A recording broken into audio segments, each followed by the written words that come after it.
डोकं दुखतंय गं माझं. डोकं दाबून देऊ थोडंसं.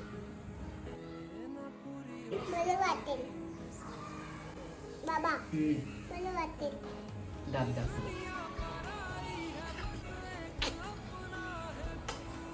मला वाटेल मला वाटेल हो डोकं दाब. किम आणि तेल दादा तेल. किम आणि किम कशासाठी बेटा? बाबांच्या डोक्यासाठी बाबांची किम लावणार आहे. हो कोणती वाली किम लावणार आहे? तिचं डोकं दुखल्यावर लावतात ती हो हो बाबा चालेल का चल. जास्त काम होतं ऑफिसमध्ये हो गं. मला दुखतंय डोकं डॉक्टरकडे जायचं नको. मम्मी मॅसेज करून देते ते बाबांना